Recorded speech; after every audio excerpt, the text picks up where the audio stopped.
Bem, pessoal, a gente concluiu, né, o nosso domínio. Obviamente, caso necessite, a gente vai voltar nesse domínio aqui para corrigir alguma coisa, certo? Mas agora nós iremos construir a nossa camada de aplicação, certo? O que vai conter nessa camada de aplicação, galera? Os nossos controllers, vai ter os nossos gateways, vai ter ali os nossos presenters, tá?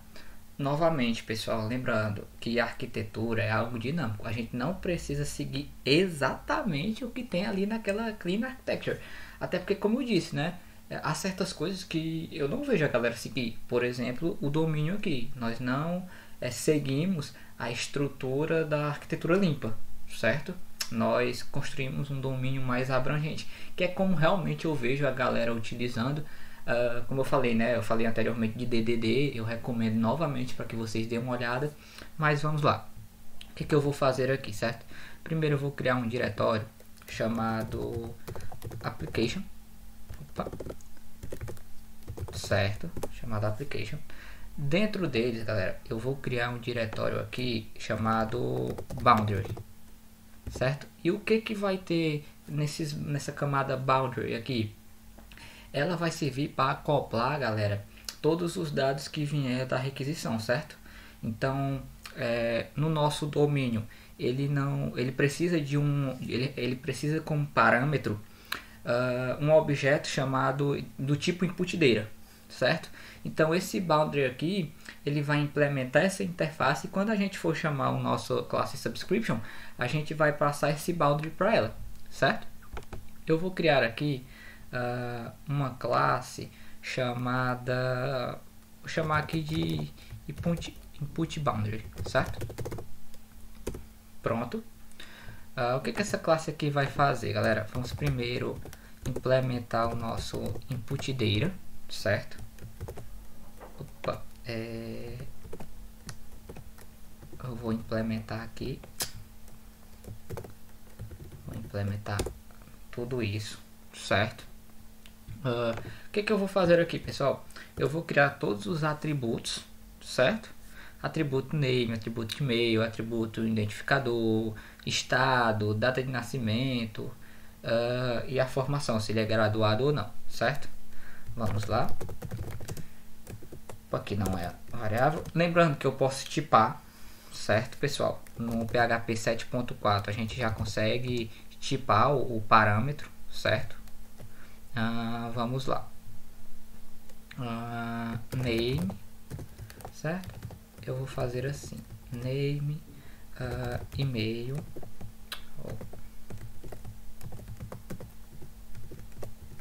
e-mail, identifier.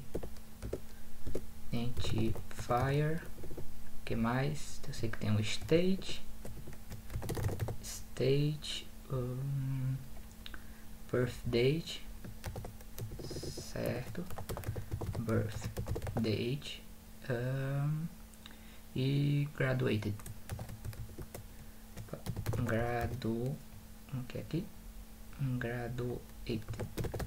Pronto. E o que a gente vai fazer mais, certo, pessoal? Quando a gente for criar esse objeto e passar as informações para ele, a gente pode utilizar um método construtor já para passar essas informações, enviar, ou a gente pode utilizar os setters também para fazer a mesma coisa, certo? Lembrando que a gente já poderia também fazer algumas verificações aqui na hora de retornar alguma coisa. Lembra, pessoal? Lá no nosso domínio eu estou utilizando muito interface, certo? Mas nada impediria de eu utilizar uma classe abstrata ou mesmo de um objeto comum, sem ser abstrato, certo? O nosso input data ali, eu já poderia dizer para ele, ele vem todo implementado já com os atributos, com os getters ou com os setters se fosse necessário, certo? Mas eu optei por interface. Então, o que eu posso fazer aqui? Novamente, eu posso utilizar construtor, certo? Ou eu posso utilizar os setters. Eu vou utilizar aqui os setters, galera, e para a gente poder fazer algumas manipulações interessantes, certo? Vamos lá. Eu vou utilizar aqui todos os setters e eu vou remover aos poucos, que eu vou deixar tudo organizadinho, tá? Vou vir pra cá, opa, pronto. Eu vou tirar daqui, certo? O digitado. Tô só organizando, tá, pessoal? Vocês ficam a critério de vocês se vocês quiserem utilizar pelo método construtor, tá? Não tô obrigando ninguém a seguir a implementação exata aqui, tá bom? Pronto. Agora a gente pode continuar. Se a gente fosse utilizar o construtor, pessoal, nós iríamos fazer assim, ó. Basicamente, construtor a gente poderia utilizar, pronto, dessa forma aqui ele já iria fazer toda a atribuição, certo? Eu vou remover aqui o construtor, tá? E o que eu vou fazer mais, pessoal? Os setters normalmente não retornam nada, certo? Mas aqui eu vou dar um return no this, porque assim eu vou poder alinhar as chamadas dos meus setters. Então, quando a gente for instanciar esse objeto aqui, eu vou poder chamar setName, após o setName, o setEmail, set qualquer outra coisa, ou mesmo acessar a propriedade getName. Eu estou retornando o meu objeto, eu vou poder alinhar os meus métodos. Pode parecer um pouco confuso o que eu estou falando agora, mas na hora da implementação vai ficar mais fácil para vocês. Eu vou fazer isso em todos os setters, tá? Vou copiar isso aqui. Vou jogar para cá também. Tudo que for setter, tá?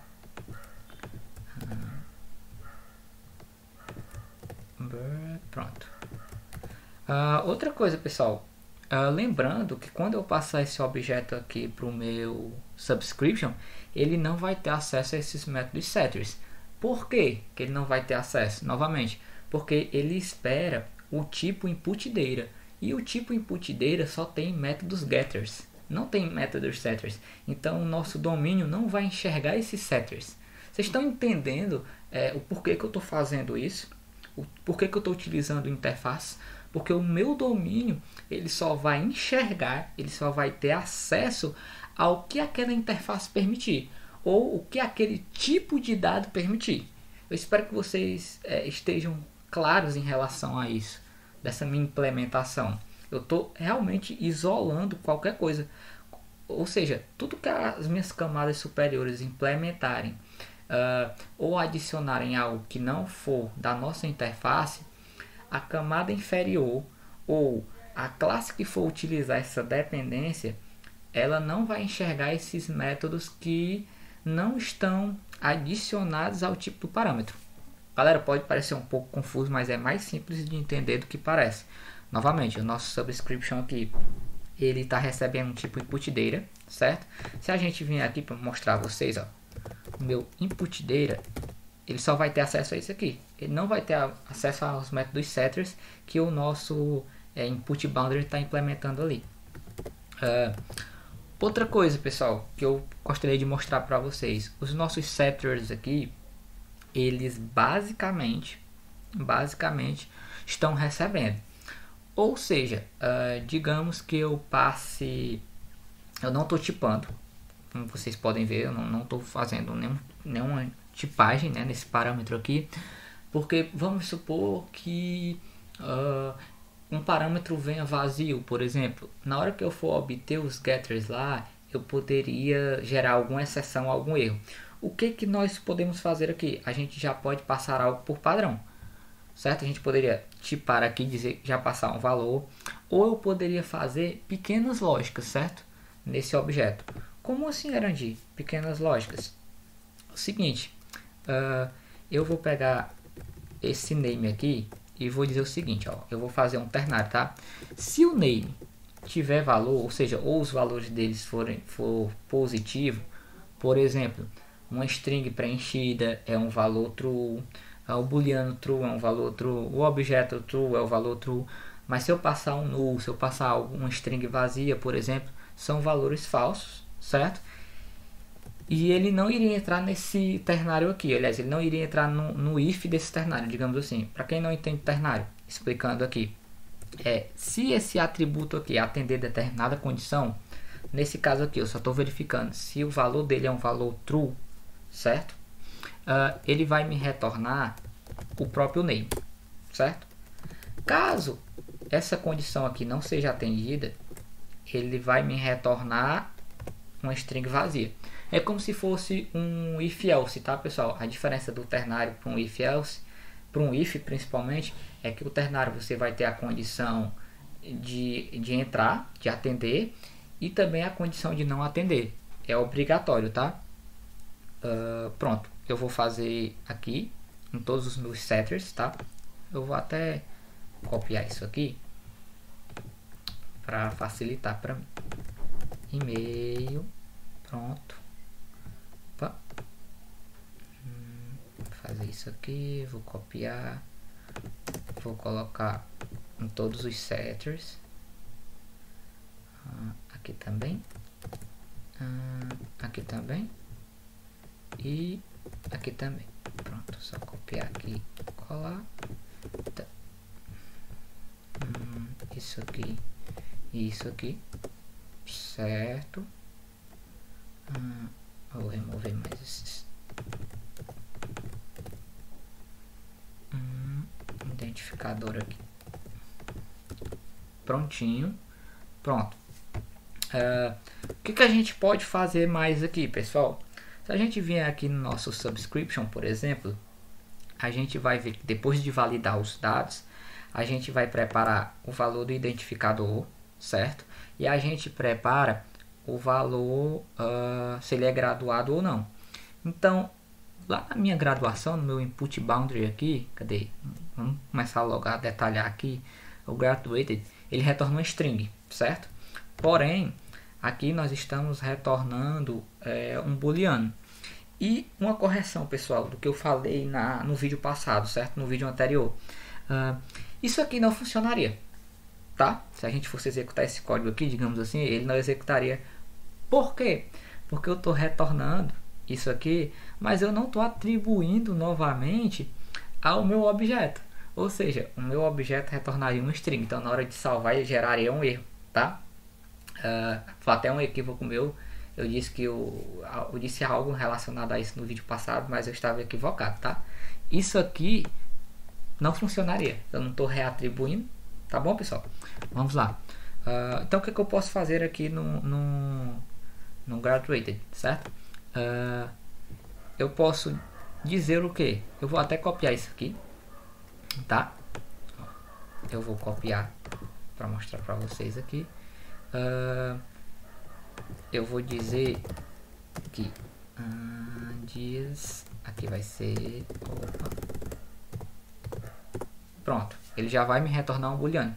Pessoal, a gente vai precisar fazer já uma correção no nosso input data, tá? Por quê? Porque o graduated, ele não é uma string, ele é do tipo boolean, tá? Então a gente vai copiar isso aqui no nosso input boundary aqui, a gente vai corrigir. Pronto, a gente já fez essa correção, tá? Outra coisa que a gente vai fazer aqui é no nosso birth date, caso eu não esteja enganado. Aliás, desculpa, no nosso identificador. Eu vou copiar isso aqui também. Cadê nosso identificador aqui? Pronto, bem simples, tá?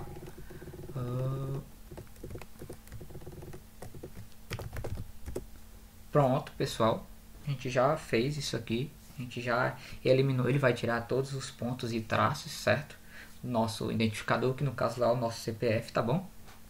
Pessoal, bem claro isso aqui. Novamente eu vou repetir mais uma vez para vocês. Eu estou já preparando esse objeto para ele me retornar os valores já prontos, tá bom?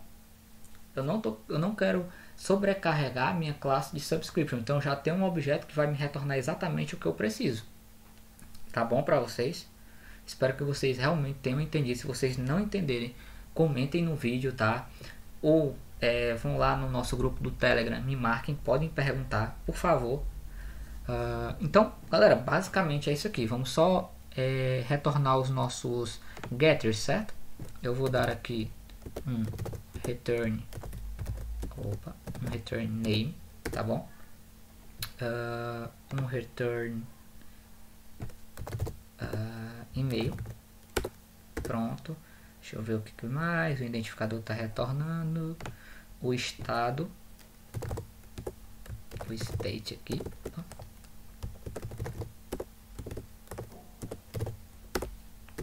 E tem mais algum? Tem. O birth date. Pronto. Prontinho. Acho que eu estou retornando tudo. Pronto, pessoal. Estou retornando aqui tudo direitinho, tá? E o que a gente vai fazer agora? A gente vai criar o nosso controller, certo? Vamos criar aqui o nosso controller, tá bom? Pronto. Eu vou copiar, galera, esse subscription controller aqui, tá? Eu vou dar um Ctrl C, Ctrl V aqui. Eu vou colocar só subscription mesmo, tá bom? Refactor, pronto. Provavelmente aqui o que eu vou ter que fazer? Primeiro o nome. Opa. Pronto. Não vou estender mais esse controller, tá? E aqui vai ser application controller. Pronto, já corrigi o namespace, já corrigi o nome da classe, tá bom? Ele tá chiando aqui, pessoal, por causa desse mesmo nome aqui, certo? Da nossa model aqui, que não vai ser mais a nossa model, certo? Lembrando que a gente vai utilizar agora o nosso domain. E galera, eu vou quebrar isso aqui em algumas ações, tá? O que eu já poderia fazer aqui? Em um sistema maior, o que eu poderia fazer em um sistema maior, tá?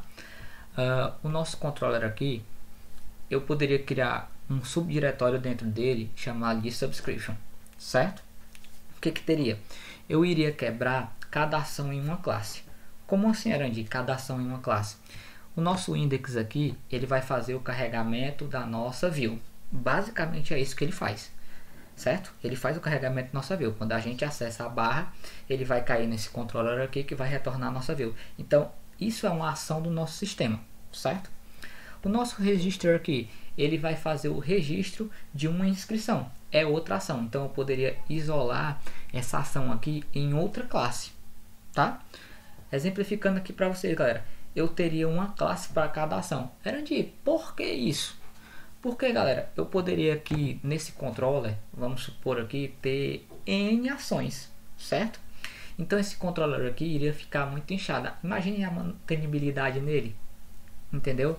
Então, eu, Arandi, estou falando isso por mim, gosto de quebrar cada ação do controller em uma classe, da mesma forma do meu domínio. Eu gosto de quebrar cada ação do meu domínio em uma classe. Eu vou mostrar em outros vídeos, galera, como isso funciona, tá? Bom, pessoal, por esse vídeo aqui é só. A gente vai continuar a nossa construção da nossa camada de aplicação no próximo vídeo. Até mais!